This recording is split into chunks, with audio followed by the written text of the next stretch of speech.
अध्याय 8। जब वह उस पहाड़ से उतरा तो एक बड़ी भीड़ उसके पीछे हो ली, और देखो, एक कोढ़ी ने पास आकर उसे प्रणाम किया और कहा, हे प्रभु, यदि तू चाहे तो मुझे शुद्ध कर सकता है। यीशु ने हाथ बढ़ाकर छुआ और कहा, मैं चाहता हूँ, तू शुद्ध हो जा। और वह तुरंत कोढ़ से शुद्ध हो गया। यीशु ने उससे कहा, देख, किसी से न कहना, परंतु जाकर अपने आप को याजक को दिखा और जो चढ़ावा मूसा ने ठहराया है उसे चढ़ा, ताकि लोगों के लिए गवाही हो। जब वह कफरनहूम में आया तो एक सूबेदार ने उसके पास आकर उससे विनती की, हे प्रभु, मेरा सेवक घर में लकवा रोग से बहुत दुखी पड़ा है। उसने उससे कहा, मैं आकर उसे चंगा करूँगा। सूबेदार ने उत्तर दिया, हे प्रभु, मैं इस योग्य नहीं कि तू मेरी छत तले आए, परंतु केवल मुख से कह दे तो मेरा सेवक चंगा हो जाएगा, क्योंकि मैं भी पराधीन मनुष्य हूँ और सिपाही मेरे अधीन है। जब मैं एक से कहता हूँ जा तो वह जाता है, और दूसरे से आ तो वह आता है, और जब अपने दास से कहता हूँ यह कर तो वह करता है। यह सुनकर यीशु को अचंभा हुआ, और जो उसके पीछे आ रहे थे उनसे कहा, मैं तुमसे सच कहता हूँ कि मैंने इजराइल में भी ऐसा विश्वास नहीं पाया। और मैं तुमसे कहता हूँ कि पूर्व और पश्चिम से बहुत से लोग आकर अब्राहम और इसहाक और याकूब के साथ स्वर्ग के राज्य में बैठेंगे, परंतु राज्य के संतान बाहर अंधकार में डाल दिए जाएंगे, वहाँ रोना और दांतों का पीसना होगा। तब यीशु ने सूबेदार से कहा, जा, जैसा तेरा विश्वास है वैसा ही तेरे लिए हो। और उसका सेवक उसी घड़ी चंगा हो गया। यीशु जब पतरस के घर आया तो उसने उसकी सास को ज्वर में पड़ी देखा।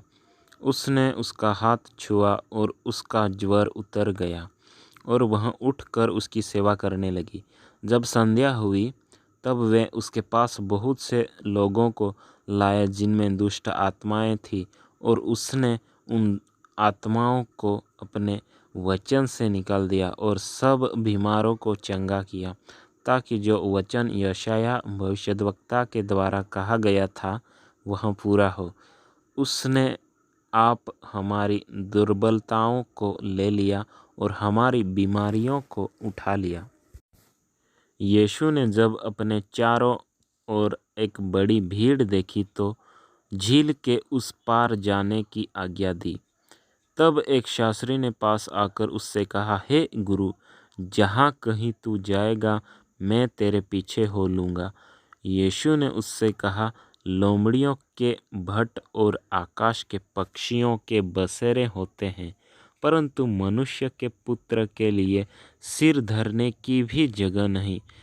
एक और चेले ने उससे कहा, हे प्रभु, मुझे पहले जाने दे कि अपने पिता को गाड़ दूं।